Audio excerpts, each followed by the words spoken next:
Formula ఈ car రేసుల 6 నెలల నుంచి ఒకటే తిప్పుడు విచారణ అని చెప్పేసి అంటున్నారు తప్ప వీళ్ళు చేసింది ఏమీ లేదు దీంట్లో. ఏదో ప్రభుత్వం నా మీద కేసులు పెట్టుకుంటా పైశాచిక ఆనందం ముందుడు తప్ప గిర్లగాళ్ళకైతే లాభమేం లేదు అని చెప్పబట్టే BRS working president KTR sir formula ఈ కార్ రేస్ కేసులా ఇవాళ ఆయన విచారణకైతే హాజరయ్యిండు. ఇక విచారణకు బయలుదేరే ముంగట హైదరాబాద్లో నందీనగర్ నివాసంలో ఆయన మీడియాతో మాట్లాడుకుంటా గిట్లా అన్నాడు. ఈ కేసు విషయంలో ఇప్పటికే 3 సార్లు విచారణకు పిలిచారు కానీ ఏం తెలుసలేదు. 3 సార్లే కాదు 30 సార్లు పిలిచినా కానీ నేను వస్తా. అసలు ఈ కేసు విషయంలో భయపడేదే లేదు. ఎన్నిసార్లు రమ్మంటే అన్నిసార్లు వస్తా. జైలుకు కూడా పోతా. జైలు మాకేం కొత్త కాదు. మేము మస్తు సార్లు జైలుకు పోయినాం తెలంగాణ ఉద్యమ టైంలా అని చెప్తున్నాడు కేటీఆర్ సారు. ఇది 3వసారి పిలవడం. 3 సార్లు కాదు 30 సార్లు పిలిచినా విచారణకు సహకరిస్తాం. మా మీద కేసులు బనాయించి మమ్మల్ని ఇబ్బంది పెట్టి కమిషన్లు వేసి మమ్మల్ని ఏదో ఇబ్బంది పెట్టినంత మాత్రాన వేధించినంత మాత్రాన ప్రజల తరపున ప్రశ్నించడం బంద్ చేస్తామనుకుంటే అది కాంగ్రెస్ ప్రభుత్వం యొక్క అవివేకం, అజ్ఞానం అవుతుంది తప్ప ఇంకోటి కానే కాదు. పెద్దలు కేసీఆర్ గారిని, పెద్దలు హరీష్ రావు గారిని కాళేశ్వరం కమిషన్ ముందు కూర్చోబెట్టి మీరు పైశాచికానందం పొందొచ్చు. ఇవాళ ఏసీబీ ముందుకి విచారణకు పిలిపించి కొంత మానసికంగా రాక్షసానందం పొందుతూ ఉండవచ్చు. అవసరమైతే అరెస్ట్ కూడా చేస్తారు కావచ్చు. కానీ ఒకటి పక్క, తెలంగాణ కోసం గతంలోనే జైలుకు పోయి వచ్చిన వాళ్ళం.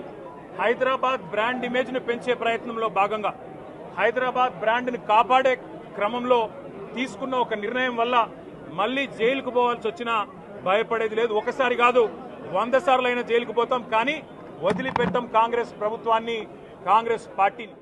అక్రమ కేసులకు భయపడే ప్రసక్తే లేదంట.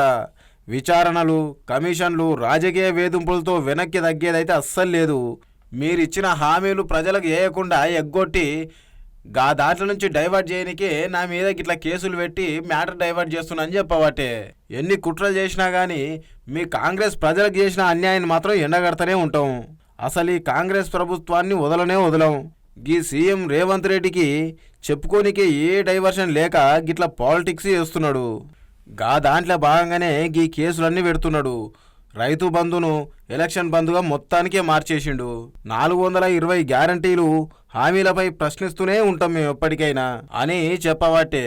మీరిచ్చిన 420 హామీలు, మీరిచ్చిన దొంగ 6 గ్యారంటీలు, మీరిచ్చిన డిక్లరేషన్లు ఇవాళ మీరు లోకల్ బాడీ ఎన్నికలకు సిద్ధమవుతా ఉన్నారని చెప్పి వార్తలు వస్తూ ఉన్నాయి. రేవంత్ రెడ్డి గారు నిన్ను మొత్తం రాష్ట్రంలోని బీసీ వర్గాల ప్రజలందరూ గమనిస్తున్నారు. 42% రిజర్వేషన్ ఇచ్చి 42% రిజర్వేషన్ ఇస్తాం అని కామారెడ్డి డిక్లరేషన్లో చెప్పి మోసం చేసి ఈరోజు స్థానిక సంస్థల ఎన్నికలకు మరి రిజర్వేషన్ ఇవ్వకుండానే పోతున్న వైనాన్ని కూడా బీసీలు గమనిస్తూ ఉన్నారు. రైతు బంధు పేరిట ఎలక్షన్ బంధుగా మార్చి ఎలక్షన్లు వచ్చినప్పుడు మాత్రమే రైతు బంధు వేస్తున్న విషయాన్ని రైతులు గమనిస్తున్నారు. నెలకు 2500 ఎగ్గొట్టిన విషయాన్ని ఈ రాష్ట్రంలోని మహిళలు గమనిస్తూ ఉన్నారు. 2 లక్షల ఉద్యోగాలని చెప్పి నువ్వు చేసిన మోసాన్ని ఈరోజు రాష్ట్రంలోని యువత గమనించింది. కాబట్టే నీ దగ్గర చెప్పుకోవడానికి సమాధానం లేదు, చెప్పుకునేందుకు ఏమీ లేదు. కాబట్టి ఏం చేయాలి, నువ్వు ఏదో ఒక డైవర్షన్ మీద, ఏదో ఒక రకంగా ఒక కమిషన్ అని, ఎంక్వైరీ అని, ఏదో జరిగిందని, ఇదిగో పులి అంటే అదిగో తోక అని, నువ్వేమో దున్నపోతు తినిందనగానే నీకు తయారుగా నీ జోడీదారు బీజేపీ రెడీగా ఉన్నాడు.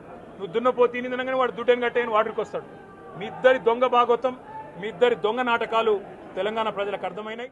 ఇవన్నీ బాగానే చెప్తున్నారు కానీ కేటీఆర్ సారు గప్పట్ల మీరు మంత్రి ఉన్నప్పుడు మీ ఆదేశాలతోనే 55 కోట్ల రూపాయలు రిజర్వ్ బ్యాంక్ ఆఫ్ ఇండియా నుంచి అనుమతి లేకుండా నిబంధనలకు విరుద్ధంగా విదేశాలకు తరలించురు. గిదెంతవరకు న్యాయం సార్ అని చెప్పేసి గీ ముచ్చటెరికైన జనాలైతే అంటున్నారు.